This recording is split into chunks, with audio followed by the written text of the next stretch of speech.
नमस्कार दोस्तों, स्वागत है आपका हमारे YouTube channel the earth classes में। इस चैनल पर एसएस की क्लासें पहले से उपलब्ध हैं विश्राम सर द्वारा। आज से हम साइंस और मैथ की क्लासें स्टार्ट कर रहे हैं। इसी कड़ी में मैं साइंस की क्लासें लेकर आया हूँ। मोहन सिंह मेरे द्वारा साइंस का आपको अध्यापन कराया जाएगा। उसके बाद मैथ की क्लास चलेंगी अनिल सर द्वारा।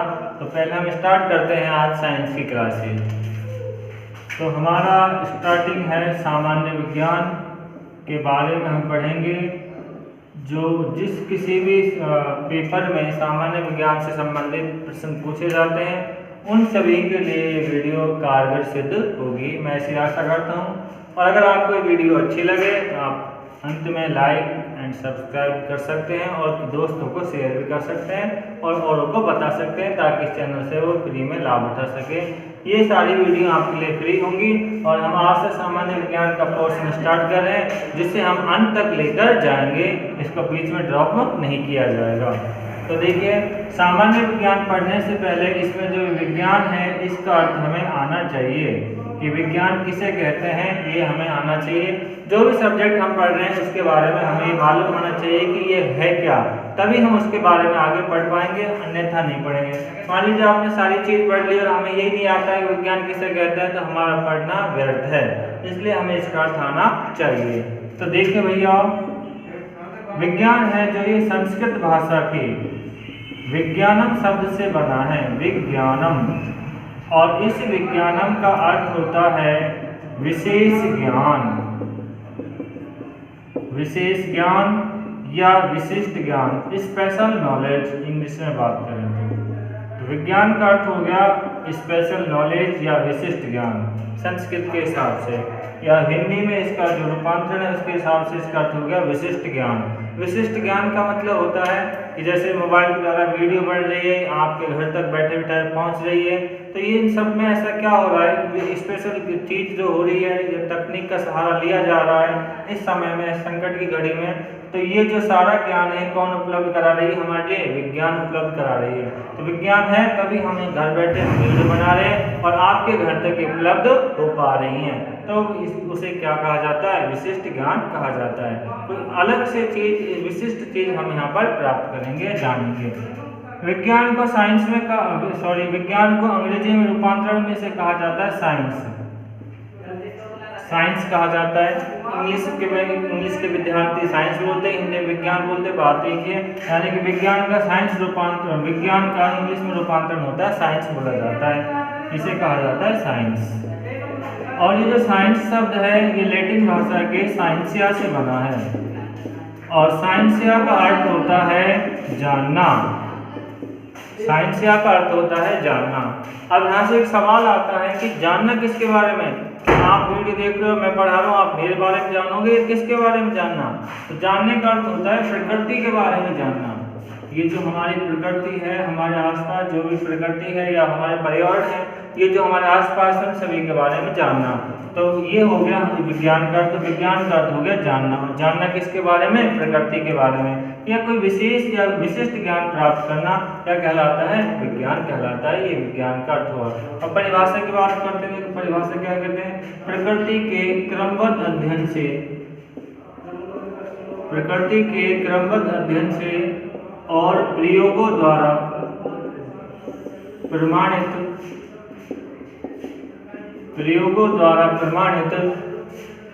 वर्गीकृत ज्ञान को या वर्गीकृत अध्ययन भी बोल सकते हैं। वर्गीकृत ज्ञान को या अध्ययन को क्या कहा जाता है? विज्ञान कहा जाता है। ठीक है, देखिए भाई, प्रकृति के परिभाषा बोल रहा हूं मैं, प्रकृति के क्रमबद्ध अध्ययन से और प्रयोगों द्वारा प्रमाणित वर्गीकृत ज्ञान को ही विज्ञान कहा जाता है। ये विज्ञान की परिभाषा है। ठीक है, जो हमें ध्यान रखनी है, यानी कि प्रकृति में जो भी चीजें उपलब्ध हैं उन सभी का क्रमबद्ध अध्ययन करना है, लगातार क्रम से। यानी पहले छोटी चीजें, पहले एक कोष के जीव, फिर बहुकोष की, फिर उससे बड़े, फिर उससे बड़े, इस प्रकार से। और उस चीज को प्रयोगों द्वारा प्रमाणित करना है, प्रयोगों द्वारा से सिद्ध करना है। ऐसा नहीं किसी ने कुछ भी कह दिया और बात हमने मान ली, ऐसा नहीं होगा कुछ भी। और इसको क्या करना है? वर्गीकृत कर देना, डिवाइड कर देना है और इसको ज्ञान का अध्ययन करना है और उस समय जो आएगा हमारे पास निष्कर्ष लास्ट में, उसे क्या कहा जाएगा, विज्ञान कहा जाएगा। तो परिभाषा क्या होगी, प्रकृति के क्रमबद्ध अध्ययन से अर्जित और प्रयोगों द्वारा प्रमाणित वर्गीकृत ज्ञान को ही विज्ञान कहा जाता है। ठीक है, तो ये हमें आना चाहिए। आप इसका स्क्रीनशॉट भी ले सकते हो, आपके लिए उपयोगी सिद्ध हो सकता है।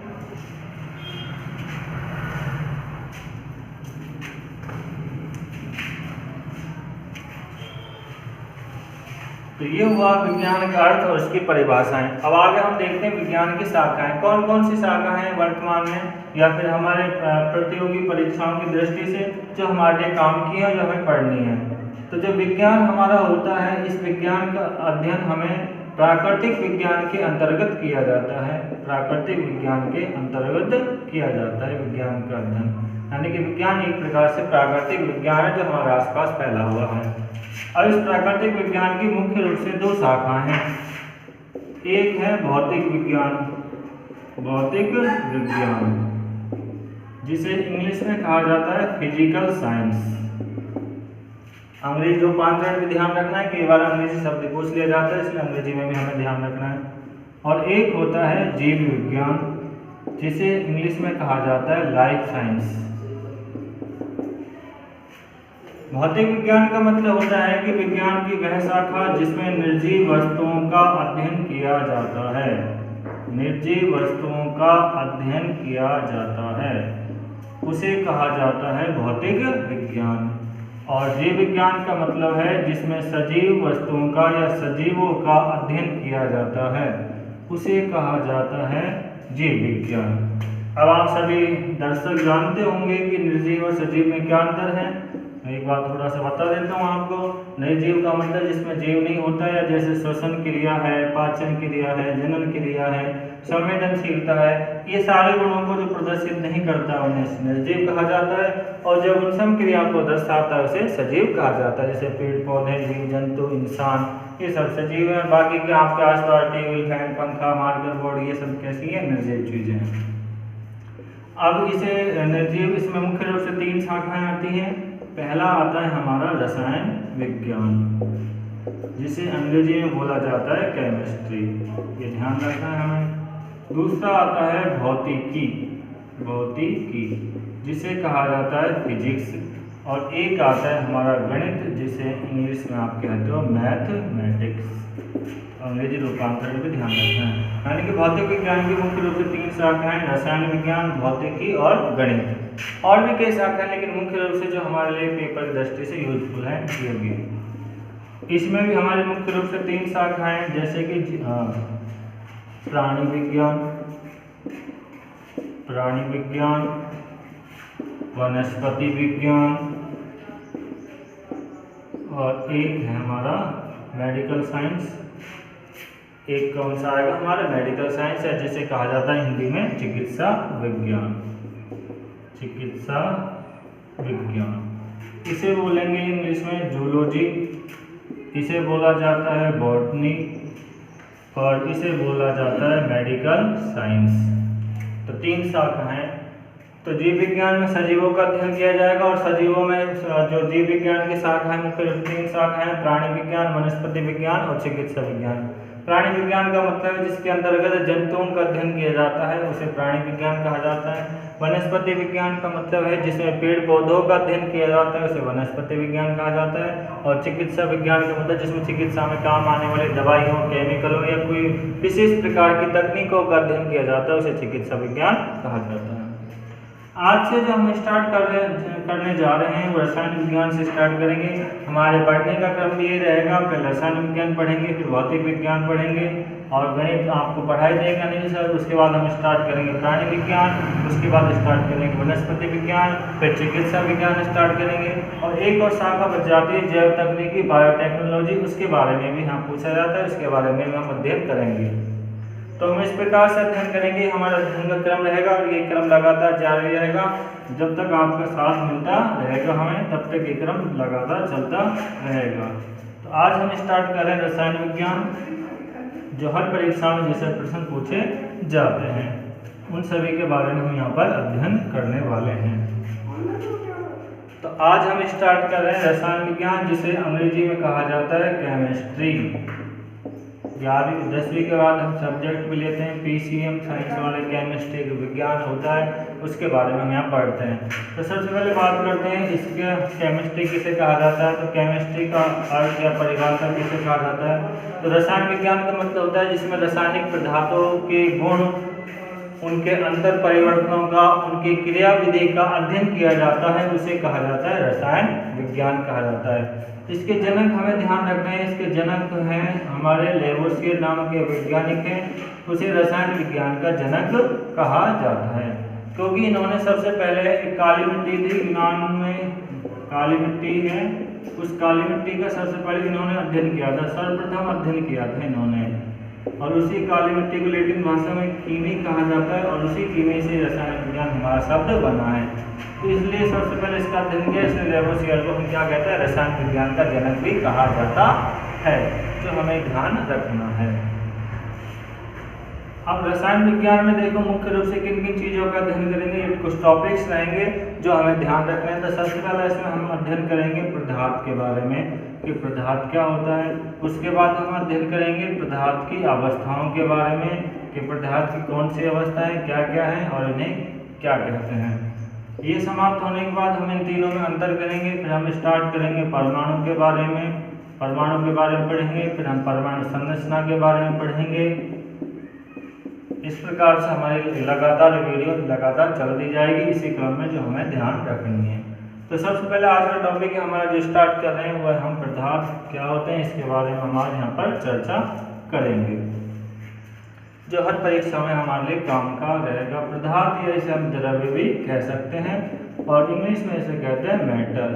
तो सबसे पहले बात करते हैं पदार्थ क्या होते हैं, क्योंकि जब जब हम रसायन विज्ञान के बारे में पढ़ेंगे तब तक पदार्थ के बारे में हम चर्चा बोलता रहूँगा मैं शब्द को, तो पहले ही आपको इसका अर्थ क्लियर करा देता हूँ। जैसे मैंने कहा सोडियम क्लोराइड एक पदार्थ है, मैग्नीशियम क्लोराइड एक पदार्थ है, नमक एक पदार्थ है। तो ये शब्द रिपीट हो रहा है कि उस पदार्थ को लेके आएंगे, उसमें मिला देंगे इस प्रकार से। तो मैं इसका अर्थ आपको पहले क्लियर करा देता हूँ। देखो क्या कहते हैं, तो पदार्थ उसे कहते हैं जिसमें निम्न गुण पाए जाते हैं, जो मैं यहाँ लिखने वाला हूँ आपके सामने, जिसमें ये निम्न गुण पाए जाते हैं उसे पदार्थ कहा जाता है। तो देखो पहला गुण है इसमें जिसका निश्चित द्रव्यमान और आयतन होता है, आयतन भी निश्चित हो, द्रव्यमान भी क्या हो, निश्चित हो, उसे क्या कहा जाता है, पदार्थ कहा जाता है। निश्चित द्रव्यमान हो और उसका क्या हो, निश्चित आयतन हो, उसे क्या कहा जाता है, पदार्थ कहा जाता है। द्रव्यमान का मतलब होता है कि उसमें कितना भार है, एक प्रकार से हम समझ सकते हैं, वैसे इसको मास बोलते हैं, यानी कि जो परिवर्तित नहीं होता, जैसे कि मार्कर है, इस मार्कर का निश्चित द्रव्यमान है। इस द्रव्यमान या भार के बारे में हम भौतिक विज्ञान की शाखा में डिटेल से पढ़ेंगे। निश्चित द्रव्यमान अब इस्तेमाल करें, इसका निश्चित द्रव्यमान आप कहीं भी ले जाइए चेंज नहीं होगा। आयतन का मतलब होता है घेरे जाने वाली जगह, तो जगह अब इसकी निश्चित होगी, मैं मेरी जेब में रखूँ, आपकी जेब में रखूँ, आप घर में रखो, तिजोरी में रखो, तो इसके अलावा जो जगह गिरी जाएगी यानी जिसका आयतन होगा वो निश्चित होगा। दूसरा होता है जो अवस्था परिवर्तन का विरोध करे, अवस्था परिवर्तन का विरोध करे, अवस्था परिवर्तन का विरोध करे, यानी कि देखो आप आगे टॉपिक आएगा पदार्थ की अवस्थाएं, उनके बारे में हम पढ़ेंगे। यहाँ पर क्या होती है अवस्थाएं पदार्थ की, तो देखिए अवस्था परिवर्तन का विरोध करे। अवस्थाएं तीन होती हैं, ठोस, द्रव और गैस। अब जैसे मार्कर ठोस अवस्था में, तो ठोस अवस्था से द्रव अवस्था में या द्रव अवस्था से गैस अवस्था में अगर इसे चेंज कर जाए तो इस अवस्था परिवर्तन का वो पदार्थ क्या करेगा, विरोध करेगा, यानी कि वो परिवर्तित होना नहीं चाहेगा। तो अवस्था परिवर्तन का जो विरोध करे। और तीसरा होता है जिसे ज्ञानेंद्रियों से महसूस किया जा सके, ज्ञानेंद्रियों द्वारा महसूस किया जा सके, उसे क्या कहा जाता है, पदार्थ कहा जाता है। तो जिसमें निम्नलिखित तीन गुण पाए जाते हैं उसे क्या कहा जाता है, पदार्थ कहा जाता है। ज्ञानेंद्रियों का मतलब क्या होता है, ज्ञान प्लस इंद्रियां, जो वे इंद्रियां जो हमें ज्ञान का अनुभव कराती हैं, ज्ञानेंद्रियां कहलाती हैं। 5 होती हैं हमारे शरीर में, जैसे कि आँख, आँख किससे क्या करते हैं, आप देखने का अनुभव करते हो, नाक, नाक से किसका करते हो, सूंघने का या गंध का अनुभव लेते हो आप इससे, जीभ, जीभ से किसका अनुभव लिया जाता है, स्वाद का अनुभव लिया जाता है, कान, कान से किसका लेते हो, सुनने का, और एक होती है हमारी त्वचा। त्वचा से किसका अनुभव लिया जाता है? संवेदनशीलता का अनुभव लिया जाता है। ठंडे गर्म का पता चलता है, संवेदनशीलता का पता चलता है। तो ये 5 ज्ञानेंद्रियाँ होती है जिनसे अलग अलग क्रियाओं के बारे में हम अध्ययन करते हैं, अलग अलग अनुभव प्राप्त करते हैं। उसे क्या कहा जाता है? ज्ञानेंद्रियाँ कहा जाता है। तो जिसमें निम्नलिखित 3 गुण होते हैं उसे क्या कहा जाता है? पदार्थ कहा जाता है। तो आप इन गुणों के आधार पर अनुभव कर सकते हो कि आपके आसपास जितनी भी चीज़ें हैं सारी की सारी क्या हैं? पदार्थ हैं, जिसे आप द्रव्य भी कह सकते हो और इंग्लिश में से क्या कह सकते हो? मैटर भी कह सकते हो। जिसमें इसको तो इंग्लिश में बोला जाएगा मास और इसे इंग्लिश में बोलते हैं वॉल्यूम। तो जिसका वॉल्यूम और मास क्या हो? कांस्टेंट हो, यानी कि निश्चित हो, जो अवस्था परिवर्तन का विरोध करे और जिसे ज्ञानेंद्रियों द्वारा महसूस किया जा सके। स्क्रीनशॉट आप ले सकते हो, आप उपयोग से देख सकते हैं।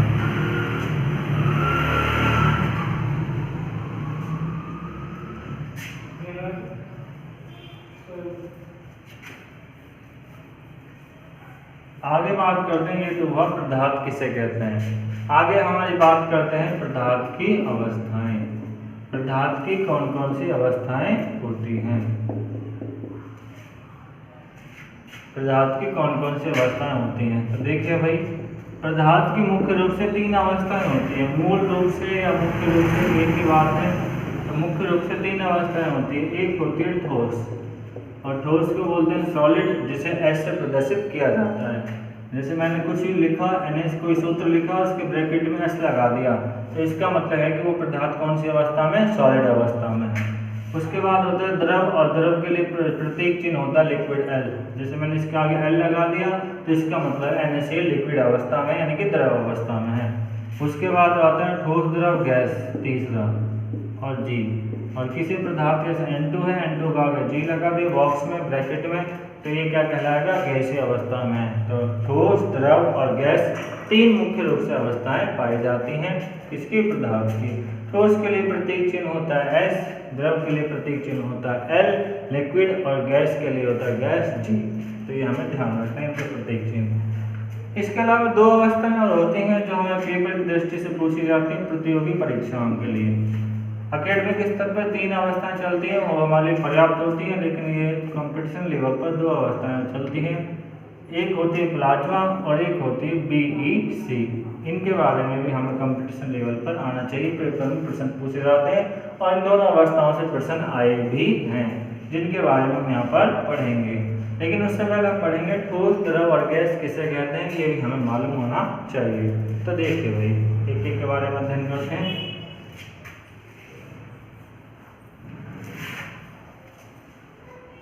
तो देखिए ठोस, तो सबसे पहले हम अध्ययन करने वाले हैं ठोस के, यानी सॉलिड के।